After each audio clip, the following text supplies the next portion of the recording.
오늘도 말씀과 기도로 이 자리에 오신 분들을 환영합니다. 3월 5일 마태복음 16장 13절로부터 20절. 예수님은 누구신가? 지금부터 본문을 읽겠습니다.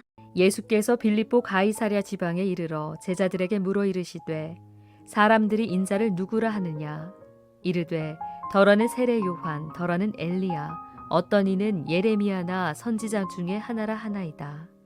이르시되 너희는 나를 누구라 하느냐 시몬 베드로가 대답하여 이르되 주는 그리스도시요 살아계신 하나님의 아들이시니이다.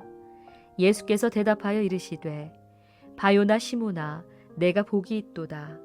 이를 내게 알게 하니는 혈육이 아니요 하늘에 계신 내 아버지시니라. 또 내가 내게 이르노니 너는 베드로라.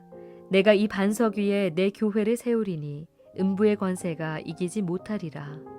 내가 천국 열쇠를 내게 주리니 내가 땅에서 무엇이든지 매면 하늘에서도 매일 것이요 내가 땅에서 무엇이든지 풀면 하늘에서도 풀리리라 하시고 이에 제자들에게 경고하사 자기가 그리스도인 것을 아무에게도 이르지 말라 하시니라. 본문 해석입니다. 오늘 본문은 가이사라 빌립보 지역에서 일어난 베드로의 신앙 고백 사건입니다. 전체적으로 본문은 3개의 장면으로 구성되어 있습니다. 첫 번째 장면은 예수님께서 제자들에게 사람들이 예수님을 누구라 생각하는지 물으시는 장면이지요. 두 번째 장면은 베드로가 놀라운 신앙 고백을 한 장면이고, 마지막 장면은 주님께서 교회를 세우실 것을 제자들에게 선포하시는 장면입니다. 오늘 본문에는 어떤 교훈이 있는지 본문을 살펴보겠습니다. 첫 번째 문단은 13절, 14절입니다. 사람들의 생각. 예수님께서 사람들이 나를 누구라 하느냐라고 물으십니다. 이 질문은 단순한 여론조사가 아닙니다. 제자들이 예수님을 어떻게 고백하는지를 물으시는 질문이고, 이 질문을 위해 먼저 사람들의 생각을 물으신 것이지요.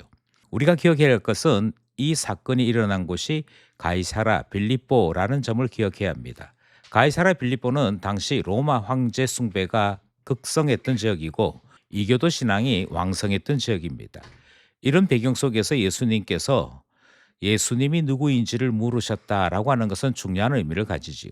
예수님께서 말씀하신 사람들이라고 할 때 이 사람들은 일반적인 사람들을 의미합니다. 그러니까 유대인 사이에서도 예수님에 대한 여러 견해가 있었다 하는 것을 보여주는 말씀이지요. 사람들은 예수님을 세례 요한, 엘리야, 예레미야 혹은 선지자들 중에 하나라고 생각했습니다. 이를 예수님을 좋게 여긴 것으로 생각할 수 있으나 실상은 예수님을 단순히 선지자로만 본 것을 전하고 있는 것이지요. 이들은 여러 차례 예수님에게서 기적과 가르침을 받았습니다. 그럼에도 예수님이 본질상 하나님의 아들이신 것을 알지 못했다 하는 사실을 전하고 있는 것이지요. 이들이 말하기를 예수님을 엘리야라고 이야기합니다. 이는 재림할 메시아를 준비하는 존재로 여겨졌던 선지자이므로 메시아는 아니다 하는 의미가 되는 것이고요. 예레미야는 성전과 율법을 강하게 비판했던 선지자였습니다. 이것은 예수님의 청길 사건을 빗대어 그렇게 생각했던 것 같습니다. 중요한 것은 예수님을 단순한 선지자로만 보았다는 것이고 예수 그리스도 안에 있는 생명이나 영생을 바라보지 못하는 모습들이 사람들에게 있었음을 본문은 소개하는 것이지요. 사람들의 생각을 말하는 첫 번째 문단 말씀입니다. 둘째 문단은 15절로부터 17절입니다. 제자들의 고백. 베드로는 예수님을 그리스도와 하나님의 아들이라고 고백합니다. 16절이지요. 이때 그리스도라는 말은 히브리어 메시아의 헬라적 표현입니다. 기름 부음을 받은 왕, 기름 부음을 받은 대제사장, 그리고 선지자를 나타낼 때 그리스도, 기름 부음 받은 자라고 했던 것이지요. 그런데 예수님을 그리스도라고 말함으로 참된 기름 부음 받은 자라고 하는 의미를 더한 것입니다. 하나님의 아들이라고 하는 것은 단순한 신적인 존재를 말하는 것이 아니라 하나님의 본질을 공유한 하나님의 본성, 하나님의 본체이신 것을 나타내는 말입니다. 여기에 살아계신 하나님의 아들이라고 말함으로 우상이 만연했던 로마 시대에 진정한 하나님이 우리와 함께 계시는 것을 선언하는 내용이 주는 그리스도시요 살아계신 하나님의 아들이라고 고백하는 말이었습니다. 베드로의 신앙 고백을 들으신 예수님께서 이 고백이 매우 놀라운 것을 이렇게 말씀하십니다. 이는 단순한 지식이나 인식, 관찰의 결과로 놓을 수 있는 말이 아니다. 그리고 말씀하시기를 이를 내게 알게 한 이는 하늘에 계신 내 아버지라고 말씀하시지요.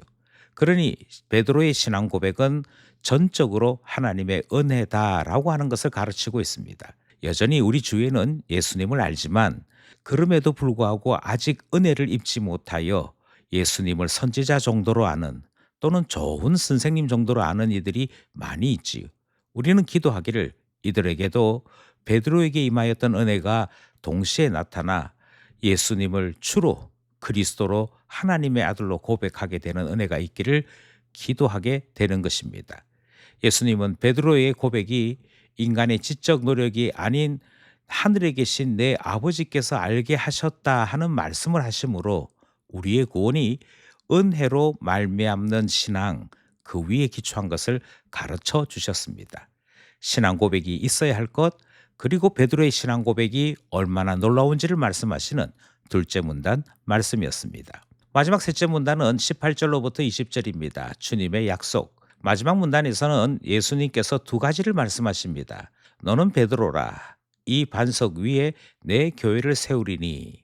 로마 카톨릭은 베드로라는 말과 반석, 페트라라는 말이 비슷하다. 그렇게 생각하므로 예수님이 말씀하신 이 반석 위에 내 교회를 세운다라고 할 때 반석을 베드로라고 생각합니다. 그렇지만 이 단어는 같은 뜻이 아닙니다. 하나는 작은 돌이고 하나는 아주 큰 반석을 의미하는 것이기에 유사성은 있다 할지라도 본질상 같은 것을 의미하지는 않습니다. 그러면 여기에 등장하는 반석은 무엇인가? 종교개혁자들은 여기에 등장하는 반석은 신앙 고백이며 이 신앙 고백이 의미하는 바는 예수 그리스도가 교회의 기초 되신다. 고린도전서 3장 11절 말씀을 인용하게 되는 것이지요. 따라서 교회는 예수님이 주인 되시는 것을 고백하며 예수님을 그리스도로 고백하는 사람들이 모여서 이루어진 공동체가 교회인 것을 알게 됩니다. 19절에서 예수님은 두 번째로 말씀하시기를 바로 그 교회에 천국 열쇠를 주시겠다라고 말씀하십니다.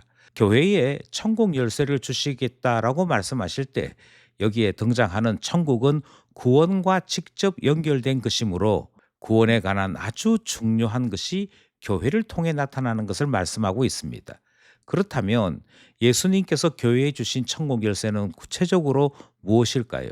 교회에 주신 천국 열쇠란 교회의 치리권과 복음 선포의 권위라고 해석합니다. 이는 교회가 복음을 선포하고 바른 교훈을 따라 성도를 양육하게 될 때, 그래서 권징을 통해 신앙 공동체를 보호하게 될 때 하나님의 구원이 분명하게 나타나게 된다는 사실을 믿는 것이지요. 우리가 믿는 개혁주의 신학에서는 교회의 말씀 권세로 해석하기도 하고 또 교회의 권세란 성경의 가르침을 행할 때 성령께서 깨닫게 하시는 놀라운 은혜임을 강조하고 있습니다. 이로 보건대 교회는 하나님 아버지께서 깨닫게 하셔서 예수를 주로 고백하는 사람들이 모인 곳이며 이곳에서 주의 은혜로 시작하게 된 신앙은 교회 안에 복음 선포와 치리를 통해 참다운 신자로 양육하게 된다 하는 고백을 나누게 되는 것입니다. 여기까지 마지막 문단 말씀이었습니다. 우리는 오늘 본문 말씀을 통해 신앙 고백의 기원이 하나님의 주권적인 역사 은혜에서 출발한 것을 살펴보았습니다. 또 교회의 기초가 베드로가 아니라 예수님이며 복음의 진리라고 하는 점도 살펴보게 되었습니다. 동시에 교회가 가진 천국 열쇠란 말씀 선포와 권징이다 하는 점도 살펴본 것이지요. 이 놀라운 교훈이 있는 오늘 본문 말씀을 함께 나누었습니다.